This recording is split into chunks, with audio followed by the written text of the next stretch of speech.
प्रिय मित्रों, CMPC YouTube channel पर मैं एक बार फिर से हाजिर हूँ आपके सामने आज कुछ नया कंटेंट लेकर के। और इस नए कंटेंट के अंदर नया ही नहीं, बहुत ही इम्पोर्टेंट पार्ट लिया है मैंने आज। अगर आपने आज का ये पार्ट अगर छोड़ दिया, इसका मतलब आपने 3 क्वेश्चन आपके RPSC के पेपर में से आप खो देंगे, मुझे इतना विश्वास है। इसलिए आज आपको इसको ज़रूर देखना चाहिए। तो देखिए, आज का टॉपिक है क्रम गुणित फलन x whole power n bracket में, और इस पर डिपेंडेड प्रॉब्लम सॉल्विंग वाला पार्ट है आज का, ध्यान रखना। इसका जो क्वेश्चन आएगा उस क्वेश्चन को आपको कैसे सोल्व करना है वो हम आज ले रहे हैं। मेरे पास में डायरेक्ट क्वेश्चन है जो मैंने 1-2 क्वेश्चन लेकर के बता दिया है। देखिए, क्वेश्चन है निम्न फलन और इसके उत्तरोत्तर अंतरों को क्रम गुणित फलन के रूप में व्यक्त कीजिए, और h इक्वल टू इसने 1 कर दिया है। फलन है f(x) equal to 2x cube minus 3x square plus 3x minus 10। ये आपका एक फलन है, और इस फलन को आपको क्रम गुणित फलन के रूप में व्यक्त करना है। बिल्कुल नई चीज़ें ध्यान रखना, यानी ये जो पावर दिख रही है ना आपको, ये पावर ब्रैकेट में हो जानी चाहिए, तब वो क्रम गुणित फलन के रूप में कहलाएगा। आपको क्या करना है, सबसे पहली बात तो ये कि ये जो है यूं का यूं आपको कैसे लिखना। देखो, 3 पावर का है अधिकतम, इसका मतलब आपका क्रम गुणित फलन जो बनेगा वो भी 3 पावर का बनेगा। तो मैंने इसको क्या लिखा, यहाँ जो गुणांक है इन गुणांक की जगह मैंने कोई अननोन टर्म डाल दी ABCD, और जो पावर थी उसको मैंने ब्रैकेट के अंदर यहाँ लिख दिया है, ठीक है। और इस पूरे को वापस function 2x cube minus 3x square plus 3x minus 10 लिख दिया।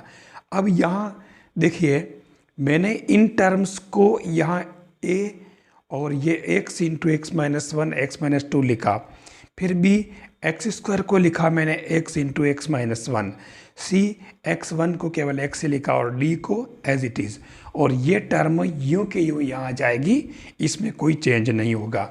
अब मैंने ये सब कैसे लिखा जो मैं आपको बता देता हूँ।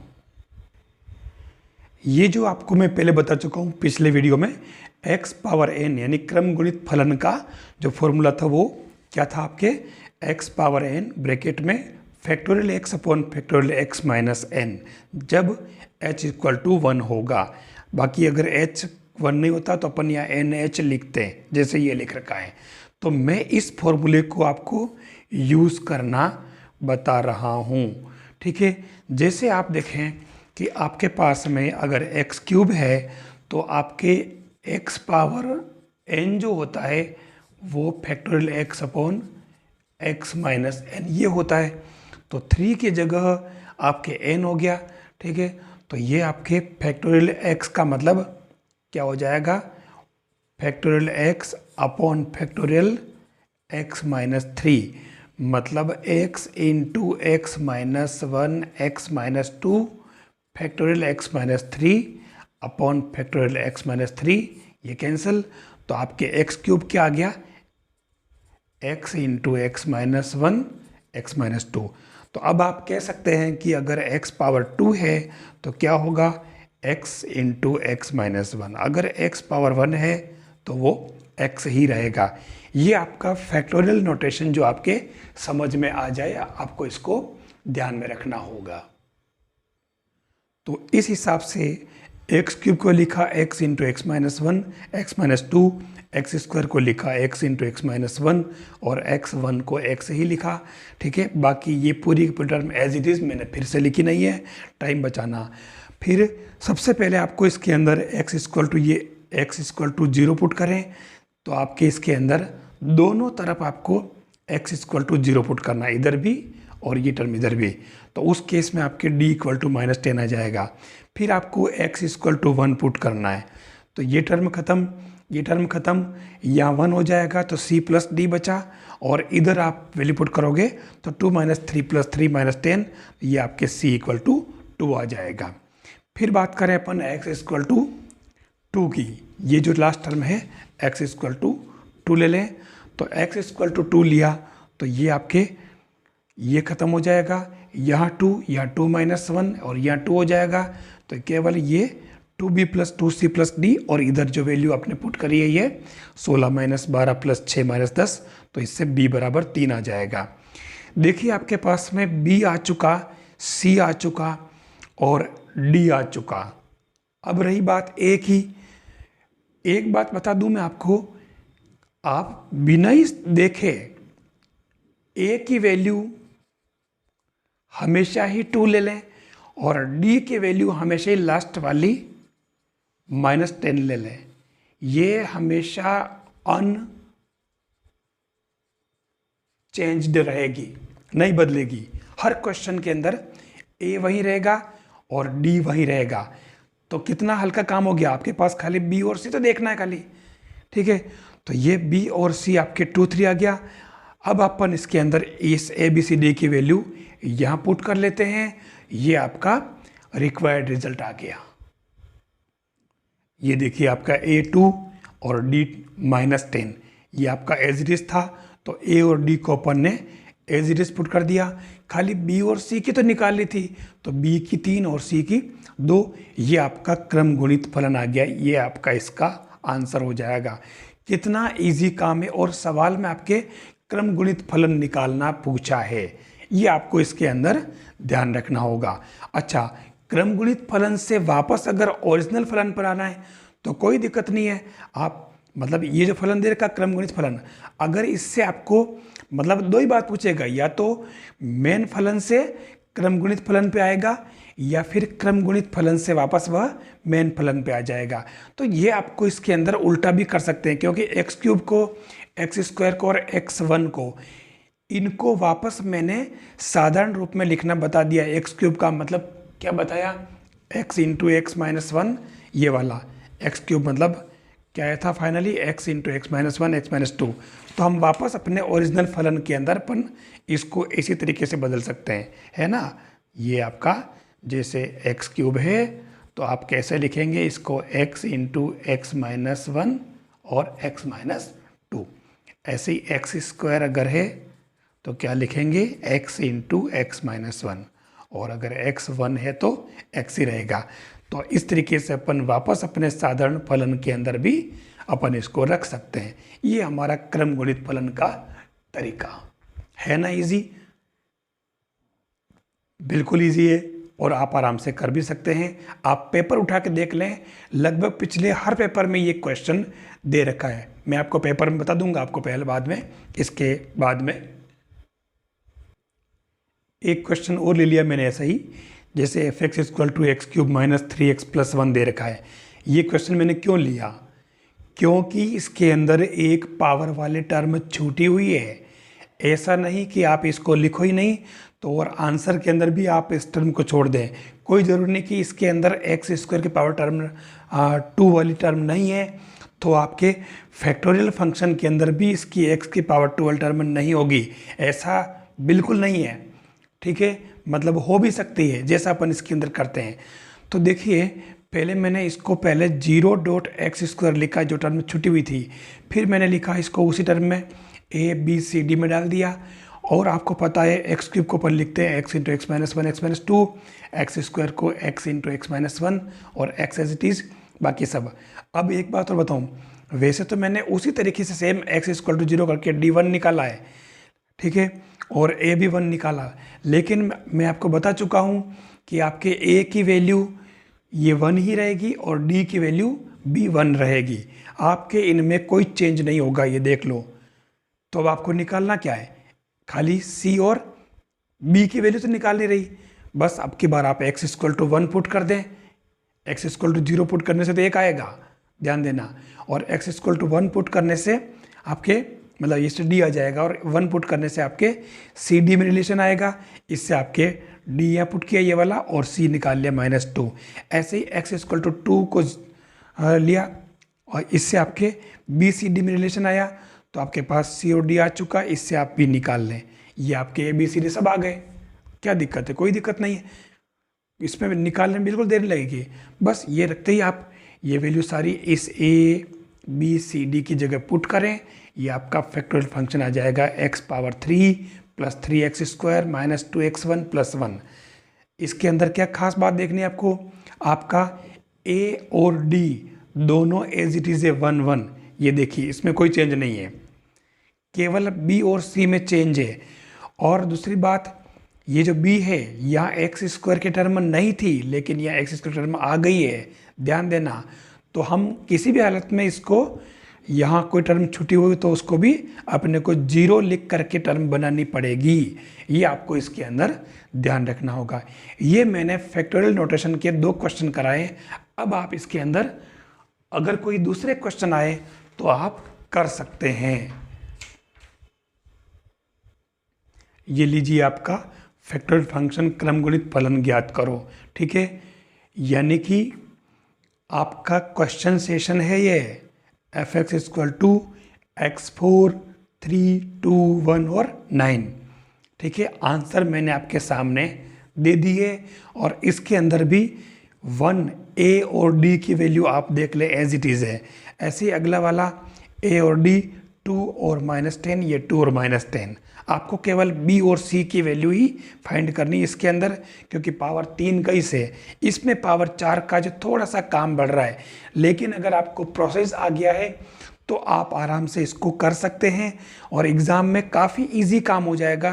फर्स्ट और लास्ट गीत आपके पास ऑलरेडी वही रहेंगे, केवल b और c की वैल्यू आपको निकालनी होगी। ये आप इसमें खुद करके देखें और ये आंसर लाएं, आपसे ये क्वेश्चन होता या नहीं। किसका? क्रमगुणित फलन का। ये आपका पार्ट 2। पहले वाले में आपको क्या करना था? क्रमगुणित फलन ज्ञात करना था। यहाँ थोड़ा सा एक्स्ट्रा काम करना है। यहाँ क्वेश्चन अलग दिया है, find the function whose first difference is x³ + 3x² + 5x + 12। ये आपका फर्स्ट डिफरेंस है, ध्यान रखना। साफ लिखा है, प्रथम अंतर दे रखा है। आपको क्या ज्ञात करना है? ओरिजिनल फंक्शन फाइंड करना है। Find the function whose first difference is this. इसके लिए आपको सबसे पहले क्या करना है? सबसे पहले इसको आपको क्रमगुणित फलन के रूप में कन्वर्ट करना है और वो आपका हो जाएगा x³ + 6x² + 9x1 + 12।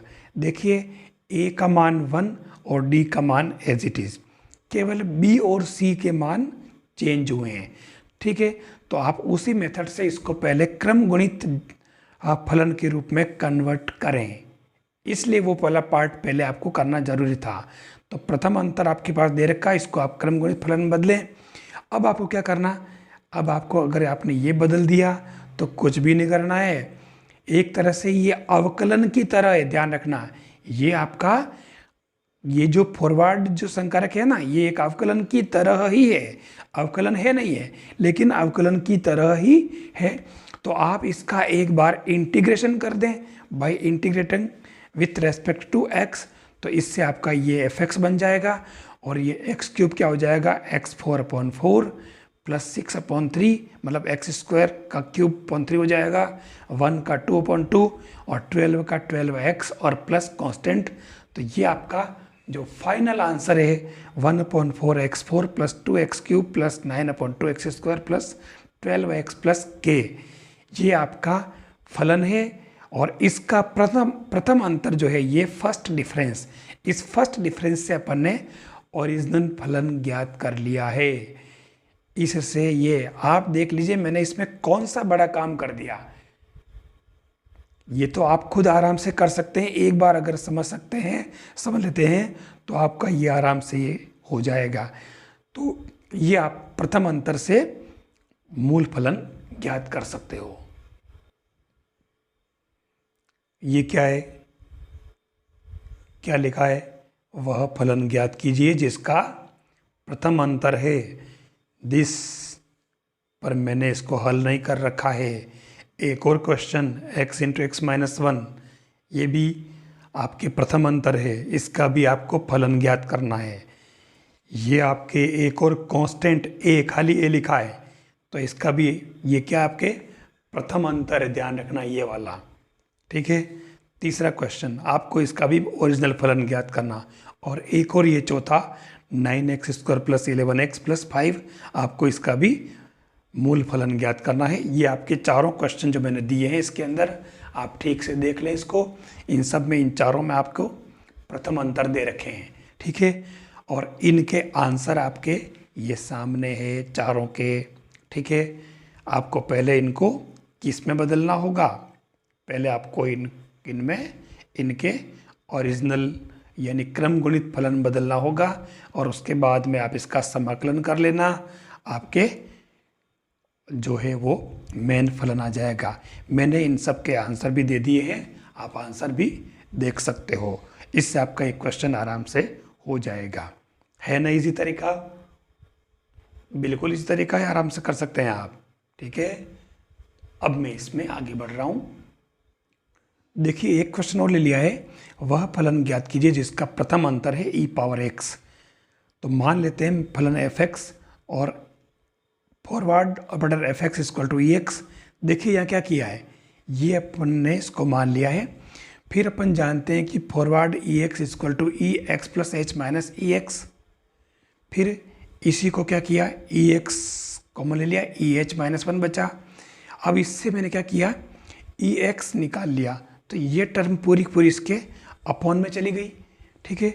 फिर ex = ये जो फॉरवर्ड ऑपरेटर था इसको मैं यहाँ आगे ले आया, क्योंकि अपन जानते हैं इस प्रॉपर्टी से अगर ये जो है c बाहर होता है तो c अंदर चला जाता है और ऑपरेटर बाहर आ जाता है, इस तरीके से। तो ये बाहर ले आए, तो आप देखो कि e⁻x फॉरवर्ड ऑपरेटर ex/eh - 1, तो ये आपके वास्तव में क्या आ गया, इसके साथ में ये क्या है, fx ही तो हुआ, तो ये fx = ex और eh - h बन जाएगा। बिल्कुल सरल काम। तो ये एक और मैंने अलग से क्वेश्चन ले लिया ताकि आप आराम से इसको कर सको। यार एक टॉपिक और रह गया है, अल्फा बीटा गामा में वह संबंध ज्ञात करना है जिससे कि alpha plus beta X plus gamma x² क्रम गुणित संकेत में व्यक्त किए जा सके एक ही पद में, ठीक है। तो इसके लिए फाइनल रिजल्ट आपके पास में ये है, beta square = gamma square plus 4 alpha gamma. आपको इसको याद रखना है, ज़्यादा मैं टाइम नहीं दूंगा, आपका टाइम नहीं लूँगा। इसको कैसे करना है वो बता दिया। fx = आप alpha plus beta X plus gamma x² = a + bx whole power 2 क्रम गुणित के रूप में। a और b कांस्टेंट है, तो इसको मैंने कुछ भी नहीं किया। देखो ये होल स्क्वायर था तो क्रम गुणित को सोल्व किया, और इससे मैंने कंपेयर करके x² का गुणांक यहाँ b² है, या x का गुणांक गामा है, या x का गुणांक 2ab - b² है बीटा, और ये आपके अल्फा हो गया। अल्फा बीटा और गामा आ गए। अब इनसे अपन ने क्या किया, ए बी का विलोपन कर दिया। इससे आपका क्या आया, β² = गामा² प्लस 4 अल्फा गामा। ये रिजल्ट आपको इसके अंदर याद रखना है। ये आपके आज का प्रॉब्लम सॉल्विंग सेशन था। अगर आपको ये अच्छा लगा हो तो आप इसको शेयर ज़रूर करें, लाइक करें, और CMPC चैनल को सब्सक्राइब जरूर करें। साथ ही CMPC नाम का जो टेलीग्राम चैनल है आप उसको भी ज्वाइन करें, ताकि आपको सारे अपडेट्स टाइम पे मिलते रहें। नेक्स्ट वीडियो और लेके आऊँ मैं, तब तक के लिए आप खुश रहिए, मज़े करिए। थैंक्स।